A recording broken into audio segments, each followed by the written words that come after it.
Boa noite, família. Boa noite, família. Antes, queria agradecer a oportunidade de compartilhar com vocês o entendimento do capítulo 36 e a vibração dessa música do Brick, que tem muito a ver com a questão do tema, né? No final do tema do capítulo. E aí o capítulo 36 é o karma da vaca. Achei essa vaquinha bonitinha. Caramba, gente. E então, para a gente recapitular aqui o 35, o final do 35, que é um diálogo, como sempre, entre a Domingas e o Dr. Inácio, o capítulo termina com essa pergunta: doutor, desculpe-me, mas então por que o espírito reencarna? Antes de observar a resposta do Dr. Inácio, eu tomei a liberdade de olhar a questão 167 do Livro dos Espíritos, que é a seguinte: qual o fim objetivado com a reencarnação? Ou seja, o objetivo final, né? Expiação, melhoramento progressivo da humanidade, detalhe em letra maiúscula. Sem isso, onde a justiça? Não há no verbo haver, né? Mas onde a justiça? Eu achei pertinente colocar isso, porque o Dr. Inácio, ele observa a pergunta, ele pretende responder a pergunta muito baseado na questão do capítulo 35, onde a Domingas e o Dr. Inácio conversam a respeito de uma passagem de um livro, Pedro e Paulo, se não me engano, que fala de um jovem de 20 anos. Um livro cita que ele desencarna precocemente em decorrência de um tiro por causa do tráfico de drogas. E lá no capítulo 35 eles chegam à conclusão de que, na verdade, aquilo foi bom para ele, no final das contas. A própria mãe percebe isso e faz essa indagação. E aí ele observa, dentro desse contexto, a questão do desencarne e da reencarnação. E aí as palavras dele são: a trajetória evolutiva do espírito é linear, contínua e jamais se interrompe. A encarnação é um somenos. Achei essa palavra fantástica. De pouca importância, de nenhuma relevância. E aí eu acho que ele cutuca uma ferida interessante, assim, na verdade uma ferida, um ponto interessante, né? Uma coisa que a gente já sabe, está cansado de ouvir aqui, né? Que é a questão da identificação com o meio físico e moral, ou seja, a nossa sintonia, a nossa frequência é o que nos traz a reencarnar na densidade em que aqui nos encontramos. É a nossa compatibilidade de sintonia, de frequência, da forma como que a gente se sente com relação a essa densidade aqui, que é pesadíssima. Ele fala um negócio fantástico. A história de que o espírito só aprende em contato com a matéria não deve ser interpretada ao pé da letra. Em contato com a matéria, mais ou menos etérea, o espírito sempre está. Ou seja, existem algumas coisas, ele fala isso no capítulo, não está ali, mas existem algumas coisas que realmente são determinadas por consequência de atitudes, de que há necessidade de uma densidade maior para que a expiação, o melhoramento progressivo do espírito, dentro de um processo de justiça E aí entenda a justiça divina. Já estudamos aqui também as leis universais, né? A lei de causa e efeito, de justiça e tudo mais. Existe essa imposição, entre aspas, na verdade, a consequência determinada para essa densidade. Porém, todavia, contudo, a grande maioria de nós encarna aqui em consequência da frequência, da sintonia. Nosso dial lá no aparelhinho está na onda, a frequência modulada, estéreo, terra. Aí ele pega e diz de novo sobre o jovem do capítulo 35, do qual eu já falei, dizendo inclusive que a intervenção do tiro certeiro, que é uma expressão que a Domingos usa, provém da misericórdia divina, porque ele poderia piorar a situação dele. Todos nós, segundo ele mesmo, diz que a gente encarna para o bem, para fazer o bem. Nosso propósito é do bem. E aí ele fala que acontece, porém, em pleno uso de sua liberdade de escolha, optou por um caminho repleto de perigos, uma existência de riscos.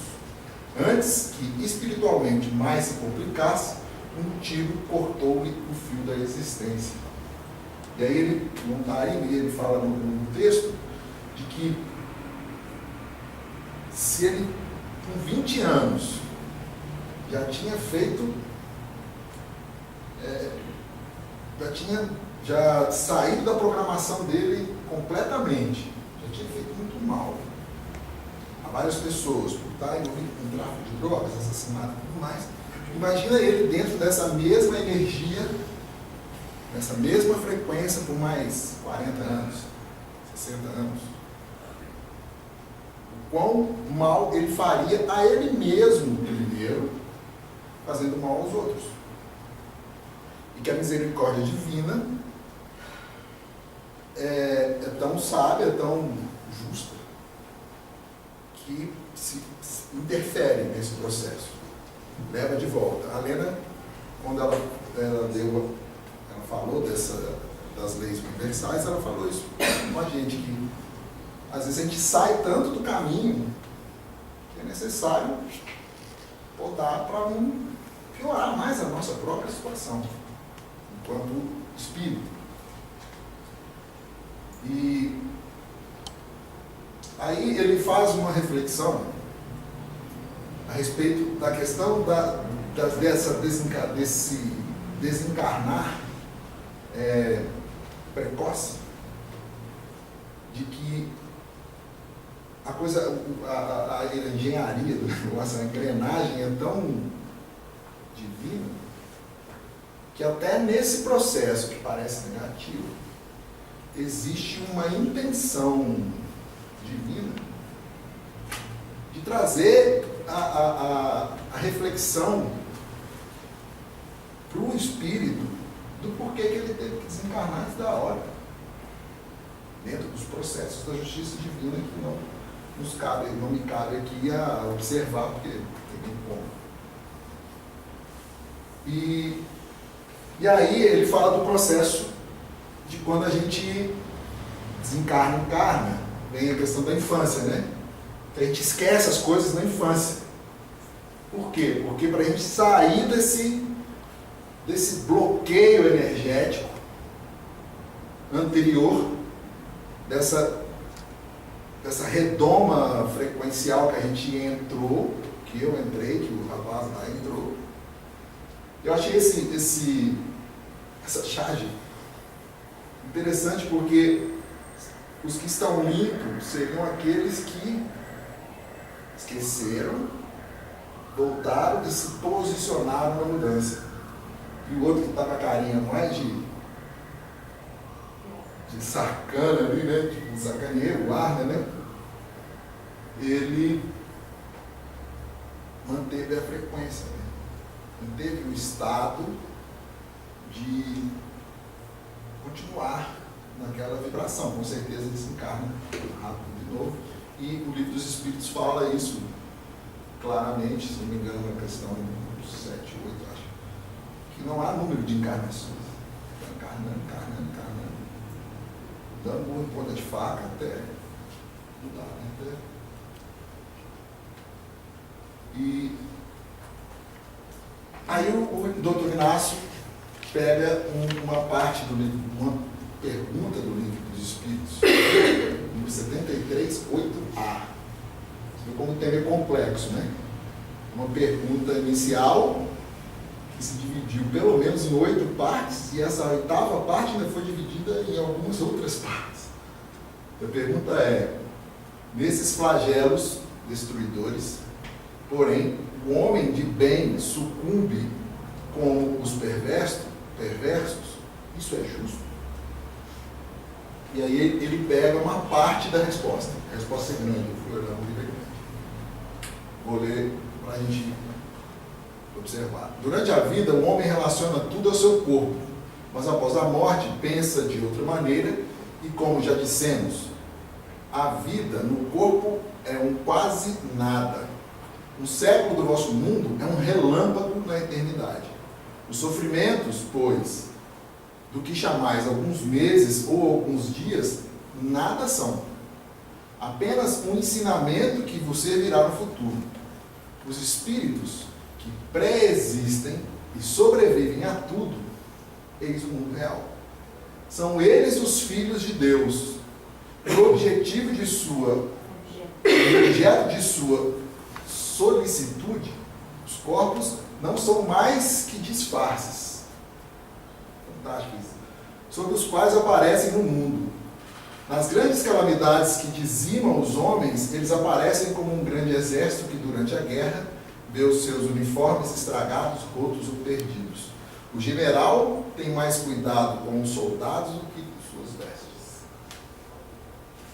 Então, eu dizendo, quando observo as calamidades que a gente, o tempo todo a gente vê, né? Eu escuto muito comentário das pessoas falando que o mundo melhorou, as coisas estão melhores, e que a Síria está em guerra, que os refugiados estão morrendo nas praias afogados, e a morte daquele menino, aquela foto do menino na praia foi chocante, né? Se a gente for recapitular, eu como fotógrafo cito várias outras fotos da mesma forma. É a forma do menino do lado do abutre, tem a foto da menina no Vietnã, tem, enfim, várias outras fotos de crianças sob a mesma circunstância.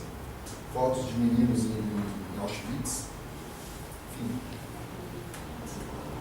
Se a gente for pensar bem, observar bem e olhar os números muito friamente, morre-se mais pelo tráfico, usando o exemplo que é dado do tráfico, morre-se mais no tráfico no Brasil do que na guerra na Síria. Morre-se mais no tráfico do que refugiados tentando entrar na Europa. Morre-se mais no trânsito do Brasil do que na guerra da Síria. A quantidade de mortos no trânsito não necessariamente não precisa somar com as mortes do tráfico. Matam mais em um ano no Brasil do que a guerra do Vietnã.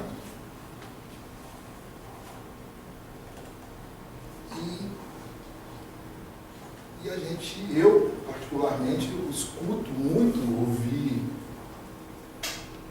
essas coisas e me põe a pensar. O que eu posso fazer da minha parte para contribuir, que não seja o meu próprio sorregimento. O que mais eu posso fazer? Propagar isso? Enfim, eu estou falando isso por causa da questão dessa necessidade que essa frequência que a gente está modulado a vivenciar nos traz para essa densidade, para essa terra, porque necessitamos do corpo enquanto vontade, enquanto desejo. Por isso a gente não se desliga dele com tanta facilidade. Ver nos espíritos, num corpo, parece que para nós que vivenciamos um grupo de estudo espiritualista, parece óbvio. Mas eu me pego várias vezes vivendo como um corpo, como um espírito. E aí, essa vigília de lembrar sempre que eu sou um espírito num corpo, porque vibro nessa densidade, me ajuda nesse processo de vibrar noutra densidade. Uma densidade maior, uma densidade mais etérea, né? Uma vibração melhor. A gente usa o nosso grupo, né? Tantas vezes pedindo vibrações. Enfim, compreendo. E aí, a Domingos faz uma pergunta ao Inácio, com relação à continuidade, né, da outra questão, da questão da reencarnação. E aí ele coloca a coisa de uma forma interessante, que ele diz que essa reencarnação, esse propósito dessa vibração energética que a gente procura, é uma questão meritória.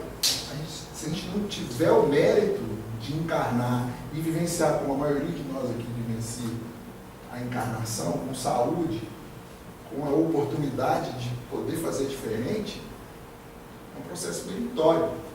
E aí ela fala, mas então seria o karma? E ele pergunta para ela, na verdade, seria o karma? Aí ela fala assim, pelo que eu tenho ouvido aqui, isso lá no plano espiritual, parece que sim. Eu acredito que sim, talvez seja sim. Ele fala, sim, é isso mesmo. Ele é determinado, esse processo kármico é que determina essa reencarnação meritória ou não. E aí ele acrescenta, né? O que se contém dentro de você, falando isso para Domingos, é fator determinante para o que poderá lhe suceder. Você já ouviu falar, Domingos, de crianças tenras, ou seja, fortes, né, saudáveis, escapam dos braços dos pais ou das babás e batem a cabeça no chão, ficando com sequelas neurológicas no resto da vida? A questão do karma, né? A causa e efeito. Né? E aí ela fala, já vi, já ouvi falar, já vi. E aí ele dá uma titubeada lá na cabeça da Domingos, falando o seguinte: precisamos distinguir a fatalidade do karma, ou seja, colhe-se o que se planta, ação sobre a consequência, nem a ação e reação, é a consequência mesmo, e o karma da fatalidade, colhe-se o que se deixou de plantar. Espíritos comuns como os nossos renascem sujeitos a circunstâncias comuns do mundo inferior. E aí ela fala, como assim? E aí ela, mesmo nessa dúvida toda que ela ficou, ela fala, e o câncer? E meu câncer, será que foi karma? E aí ele responde, sim e não. Não que necessariamente você tivesse que sofrê-lo, sim, levando-se em conta as imperfeições do seu espírito. O seu tumor, Domingos, foi mais ou menos igual ao meu efizema. Sabe o nome do meu karma? Como fala o professor Fausto de Vito, nosso amigo comum, Companhia de Cigarros Souza Cruz. Fumei feito uma chaminé. Como é que eu posso falar que é karma? Não pode. Na verdade, é uma consequência. É o que ele chama de fatalidade. Aquela vida que eles estavam. Porque às vezes a pessoa acha que é karma, por ser um câncer, por ser um tumor, mas na verdade é um karma. Mas é um karma no sentido inverso. Construído. Isso. É o que ele chama de, ele fala aqui, né? Karma da fatalidade. Não a fatalidade do karma. Ele explica isso melhor na sequência. E aí a Domingues, aproveitando o comentário dele, fala da gula dela, que ela fala que vivencia essa gula há muitas vidas. E aí ele comenta, a obesidade na intimidade celular.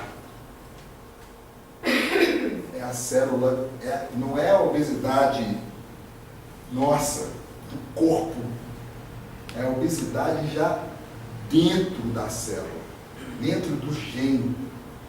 E esse gene é determinado pelo espírito, pela vivência das outras vidas. E ele fala aí, olha aí, karma da fatalidade. Né? Que a mutação genética de tantas vidas em gula trouxe o tumor dela. E aí ele faz um paralelo. Dirige feito um louco a 160, 170, atravessa uma pobre vaga na pista. Colisão inevitável com dupla desencarnação. A minha e a da vaca.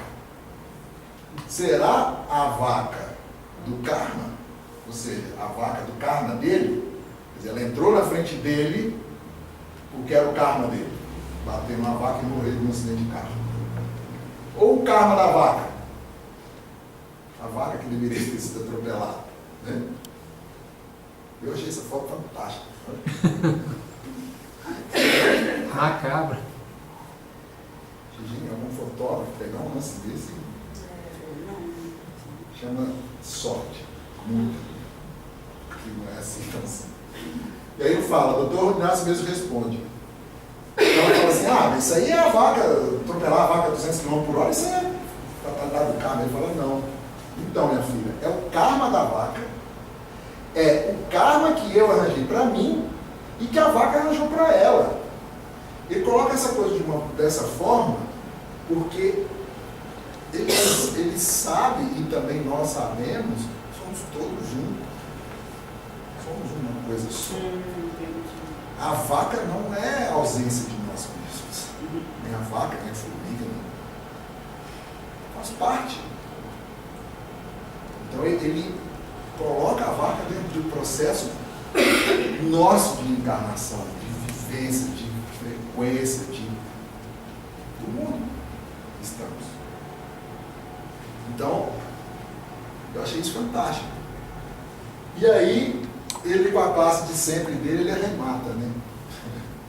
Entra de sola e fala o seguinte, em nossa atual conjuntura evolutiva, na lei de causa e efeito, não é a lei de ação e reação, são leis diferentes, que sem dúvida funcionam com precisão matemática, vige da física moderna também o princípio da incerteza. O princípio da incerteza, ele cita isso exatamente por causa dessa questão que ele fala. É o karma que eu arranjei para mim e que a vaca arranjou para ela, como sendo uma coisa só. Alguém que sabe o que é o princípio da incerteza? O que quer falar? Eu não precisar. Bom, eu trouxe aqui só uma... É o seguinte, o princípio da incerteza, fundamentado por Heisenberg em 1920, demonstrou que todas as medidas realizadas no mundo objetivo são ilusões dos sentidos humanos e não podem ser aferidas com absoluta precisão no universo do infinitamente pequeno. Inclusive aquela questão da mutação da célula obesa. Nos campos quânticos impera o indeterminismo e a imprecisão domina todos os seus movimentos. Da objetividade própria da ciência clássica, passou-se ao subjetivismo como sustento científico da nova visão de realidade. Vou tentar explicar rápido. A gente aprendeu na escola a lei da ação e reação newtoniana. Para toda ação existe uma reação de mesma intensidade em sentido contrário. Certo? A gente consegue, no caso, essa lei fala das medidas, a gente calcula daqui sei lá, a moeda, são, sei lá, 100 quilômetros, vamos pegar daqui a algum lugar de 100 quilômetros, a gente calcula o tempo que a gente vai demorar a chegar lá dentro de uma velocidade constante. É uma conta simples, uma razão simples. Nós vamos transcorrer a um espaço de 100 km a 50 km por hora, vamos demorar 2 horas para chegar lá. Simples. Quando entra o princípio da incerteza, eles divulgam isso, porque é no campo atômico. E daí nasce a física quântica. Ciência é essa que está mais que clara, é capaz de comprovar a existência do que você quiser chamar de Deus, divina, de força criadora. A física quântica prova isso com toda facilidade. E o princípio da certeza é o seguinte: imagina, eu vou tentar explicar rápido. Imagina uma mesa de bilhar, certo? Quando você vai dar a tacada, você bate na bola branca, a bola branca bate na outra bola e vai cair no buraco, certo? Aquela bola branca que bateu na outra bola realizou um movimento newtoniano, né? Ação e reação. Apaga a luz. Apaga a luz. Você bate na bola branca e essa bola vai para algum lugar e bate em outra bola. Você sabe que bateu, mas você não sabe, por exemplo, se essa bola estava em movimento. Se ela vinha de uma trajetória e você modificou essa trajetória. É assim que funciona no átomo. Eu gosto do exemplo do gato do Schrödinger também. Boa. Tem inclusive a foto na coluna, né? Que inclusive explica eles fazem um buraco, como se fizesse 2 buracos aqui no livro, e soltam um fóton. E colocam uma placa de metal aqui atrás para receber essa influência do fóton. E é um fóton só. Quando esse fóton chega aqui, ele aparece em 2 pontos. Porque ele não divide, ele movimenta outras 2 moléculas de fóton para atingir lá atrás. É complexo. Estou falando isso tudo aqui só para a gente ter uma ideia do quanto até a ciência, que é racional, que é produto nosso, é complexo de entender. Imagina a gente entender os desígnios de Deus, da lei, da justiça divina. Então, é muito melhor a gente acreditar e se entregar e fazer o melhor possível, né? Dentro das nossas possibilidades. Gratidão pela paciência e atenção. Até a próxima.